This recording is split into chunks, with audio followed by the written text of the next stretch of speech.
mean, aside from it being grotesque, what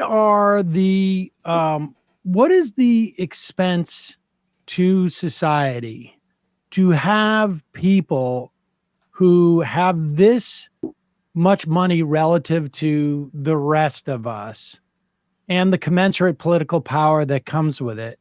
I mean, these people are so, some of these people are so out of touch. I just remember, I still remember, like, even during the run up to the 08 election, a longtime fan of the program told me that she was at an event and Robert Rubin came and sat down next to her. It was for like a theater. And he was complaining about how much the traffic was, how trafficky it was. And that he had gotten on the phone in the back of his car and called the mayor's office to complain about the traffic. And she's like, where were you? And he's like, well, I don't know. Like, he didn't even know. He couldn't even tell the mayor's office where the traffic was because he's so uninvested in, he knows that he's going to be taken to where he's supposed to go. He doesn't need to even know in New York City, like, where he is at any given point. But aside from that, like, what is the cost associated in having people with such outsized power and wealth? Yeah, well, there definitely are real costs. And that Rubin episode, like, is indicative of one of them. I mean, you have a ruling class that's just completely disconnected. And of course, if you're going to complain about traffic, it's best if you can do it in a story that indicates you weren't even driving in the traffic. Because, of course, you know, figure like former Treasury Secretary Robert Rubin and ex Citibank, if I recall correctly. Yep. Yeah, like a figure like that, like, he hasn't driven his own car outside of, you know, maybe his little estate buggy or something in many years, but he could still be annoyed by the traffic while he is chauffeured. Like, that is one of these things I didn't expect when I started this project years ago of researching these characters. Amazing how rich you can be and still make yourself miserable. And Musk, I mean, maybe exhibit A on that, but figures like this, like, how much wealth are you going to have to take and ruin in the course of ruining society before you'll finally be content? Yes, I'm driven everywhere. Oh, but it takes so long because other poor people are driving and it's inconveniencing me. So there's a cost with that. There's other costs as well, obviously. I mean, when you have this much wealth, just that much money locked up in these fortunes, you know, wealthy people, when they get more money, like from a Trump corporate tax cut, for example, in 2017, you're already rich. If middle-class people get more money, they spend it. Jimmy needs braces. Susie needs her college fund. I got credit card debt to pay off, my medical bills. Wealthy people don't do that. You own your property. You've got money. You invest that money. So one big feature of this new semi-gilded age we're in is we have all these bubbles in the market now all the time. And we had a big one break just last spring in March 2023 with those series of large regional, mostly tech catering banks like Signature and Key and New Republic Bank. Those all failed in the course of a large bubble unwinding. And of course, we had the huge one that crashed in 2008 that a lot of people enjoy forgetting about. Bubbles in cryptocurrency and stupid NFTs. I mean, in anything, clearly in real estate again, just because we have so much wealth locked up in those high pyramid levels of society, it goes pouring into blowing up bubbles in markets that then explode and the government has to try to bail us out of them.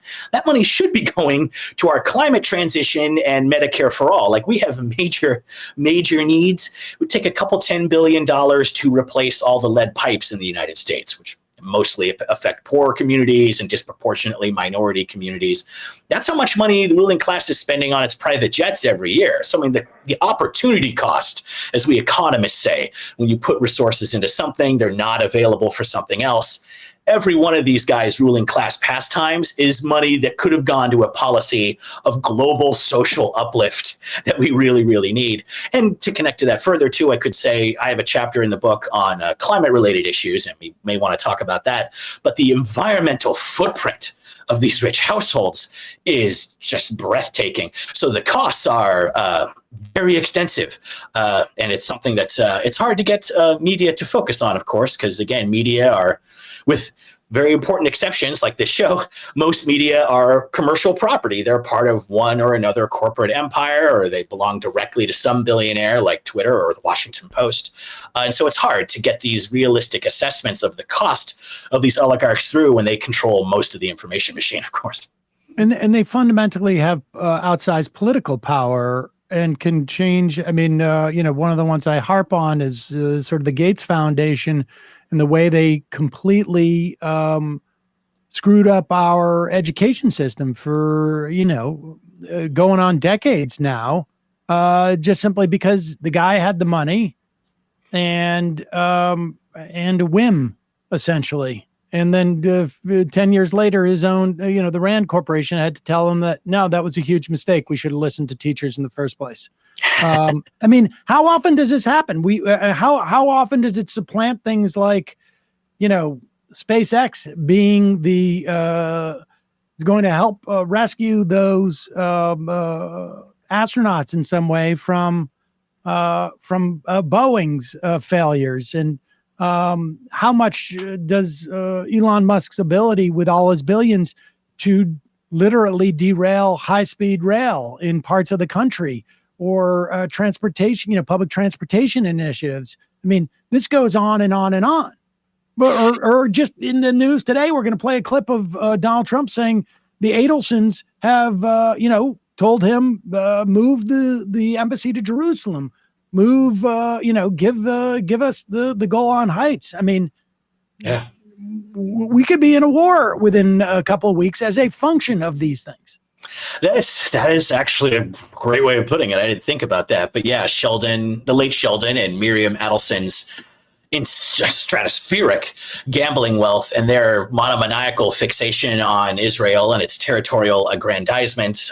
You guys have had great coverage of Israel, Gaza, and as that now spirals into much larger wars, it looks like that's actually, you probably could not have a better instance of that. I mean, not that the Adelsons are the only thing driving U.S.-Israel policy, but specific crazy provocations. Yeah, above all, moving that embassy to Jerusalem, which just makes no sense for 50 reasons. But it makes sense for one big reason, and that's the checking account of Miriam Adelson. Though the power of these figures is pretty stunning. And Bill Gates, as you said, is a great instance of that. I talk about Gates quite a bit. I want to mention, though, the work of the heroic journalist Tim Schwab, who has a great book on the Gates Foundation, and especially how much it funds media, which is unbelievably extensive, and how very, very rarely media ever disclose that funding relationship, even when they're reporting on Gates or his foundation. I mean, NPR, The Guardian, most of the American national press take money in some form from the foundation or one of its, entities. And the disclosure, which is itself is completely inadequate. They shouldn't be taking this funding in general. But the disclosure sometimes only happens later when a journalist like Tim bothers them. But their power is incredible. And as you said, it's like watching private SpaceX supplanting NASA. They still get NASA's budget. It's just some right-wing corporate scumbag gets to decide what the policies will be. Watching, Bill Gates and many other billionaires. Ever since Carnegie, one of their biggest desires is to control the schools. And this part of the reason why Carnegie funded them was that it gave them a lot of influence over the public schools in the US of this era. But now public schools are too independent, apparently, for the ruling class. And so we have this huge, amazingly funded drive to get every politician from Trump to Obama to support charter schools, and where, again, it's public money paying for them. But we no longer control the curriculum and what is taught. That's decided by either the religious entity that funds the school or the billionaire that funds the school. And Gates and a number of others are really high on this. But it shows all of this, remember, is considered philanthropy, which is so offensive. Like a lot of ruling class, that is how the ruling class is justified now, is they use their money for good. And They do philanthropy, and they give money to, in Carnegie's era, it was endowing museums. With Rockefeller, it was always giving money to churches. These days, it's by having a giant foundation with your name on it, and you pay for ads so everyone knows about it, and you have insane money. So all kinds of very positive organizations that are funding starved in this austerity era we're living in, they need the money, but now you have to go through the gatekeepers that were hired by some mercurial billionaire. And you have figures like Michael Bloomberg who fund anti-disease efforts, and then get bored with them. Remember, the Bloomberg headline on that was Michael Bloomberg is bored with philanthropy. Great. I would like to point out to people the Gates Foundation. This is before its assets get split up gradually in the Melinda-Bill Gates divorce. Their personal problems really matter for us little proles because of how much capital is concentrated there. But that Gates Foundation has had a bigger budget than the whole World Health Organization, which is in charge of fighting Ebola and COVID and things like that you may have heard of. So like their stratospheric wealth concentration, it means less money for public services, and therefore their own right-wing entities, their ruling class property can step into that breach, not filling the need, but giving them more power over society. And I would just say it does work if you look at just something as simple as the Wikipedia entry for Gates or Rockefeller or the like. It'll say businessman and philanthropist. That is what it will say. Can you talk a little bit about the purposes of those foundations in terms of evading taxes? That's primarily what they're for, but it also, I think, as you're saying, feeds the ego of some of these really wealthy people where they can dictate where their money is going as opposed to it more, broadly going to the public good via taxes. Yeah, the tax evasion angle is a large part of it. And that's, of course, part of this huge effort. There are few things that the wealthy care about more than reducing their tax burden. They still want to use a disproportionate amount of public services, of course. They're the ones, remember, that own the corporate empires. And it's hard for Amazon to make money without roads that some public schmucks like us had to pay for them to deliver their products very quickly. Like these guys rely on the literate workforce that we pay to educate. So they want to vacuum up the public services with their giant corporate sprawling firms, but they don't want to pay for that. And that's why we have things like the Panama Papers that show us the unbelievable lengths that the wealth management consultant industry has worked out for the ruling class to hide their wealth from the ludicrous iniquities of the income tax. But foundations play a big role in that. They're tax exempt almost wall to wall, which means it's a way to indeed preserve your wealth and not just do all the power mongering that these philanthropies do that we were just talking about, but also to pass those resources on to their kids' generation. It'll be you'll be Junior's foundation soon, and he'll have those assets there, and he'll maintain that. It's that's pretty major. But also, you just mentioned, Emma, the ego aspect to this, which sometimes it's easy for us when we're looking at how problematic rich philanthropy is to miss that. The ego stroking aspect of this is monumental. There's a figure I refer to in the book. I forget his name just at this moment. I don't have it in front of me. But it's a figure who made a large fortune in the United States and started funding African NGOs to work on all of Africa's major social and economic problems. Most of them are caused by the colonial era and the debt trap that we've left them in. But putting all of that aside, he'll fund these things, and he's very open about it. I have a results-based philanthropy model because I'm way better than any philanthropist. My ego is even bigger than someone with white savior complex. I'm also fixing philanthropy, which is a broken model, I've decided. So they mentioned that he would give money to some, East or Central African NGO to build a school or to, dredge a river or the like, or dig a well. And if they did it, then they would get more money from him. And if they didn't, he would stop funding them. They're an underperforming unit in his corporation, and they're being punished. I'm withholding your bonuses, or in this case, I'm cutting off the money I was going to give you for these malaria mosquito nets or something. So it's pretty gross. But this figure who's so brave and proud of how he's disrupting charity, I just remember this specifically. He had a business card that had his name, Bob Donovan or something, Glimmer of Hope. That's what it says on his business card. That's worse than Mark Zuckerberg's "I'm CEO" bitch. This speaks to you could say it's egotistical, but I feel that really doesn't show you the crazy scale this can achieve when you actually are rich and powerful. The egomania behind this stuff. Again, you have to read their own words to really see the incredible scale of it.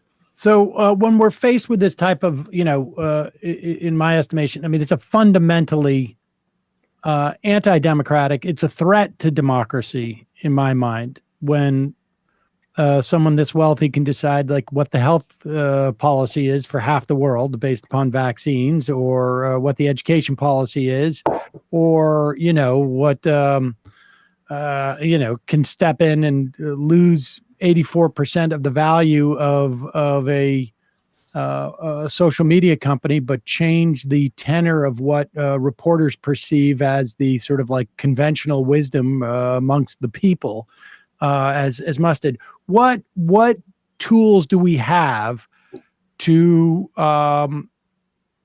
even this playing field?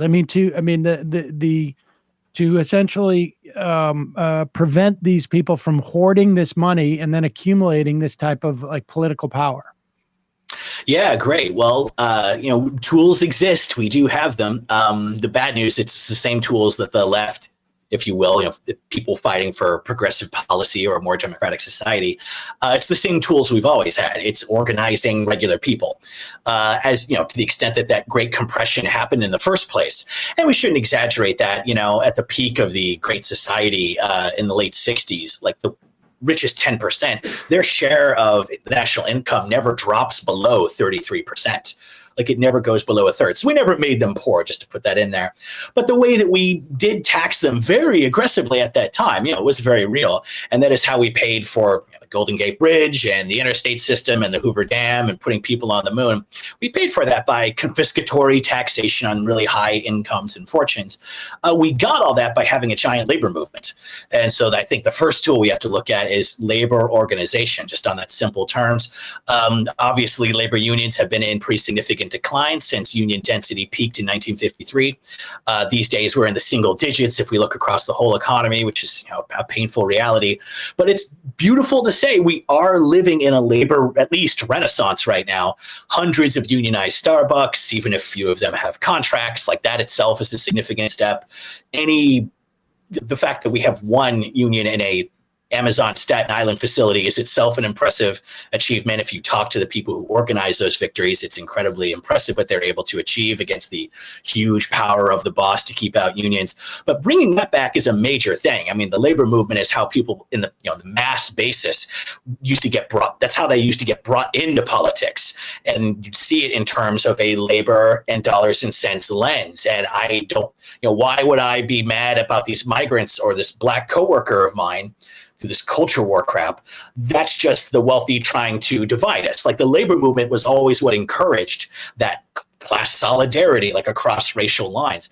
It's a very constructive thing, historically, the labor movement. Now, because the Democrats have, to a significant extent, turned their backs on labor, especially in the 90s, and with labor so weak, half the people who used to be in the New Deal coalition are now Trump voters because they're getting nothing from Democratic policy, very little over many administrations. So that bringing back that labor movement, and let me just say to the audience, like being in a labor union is a great feeling.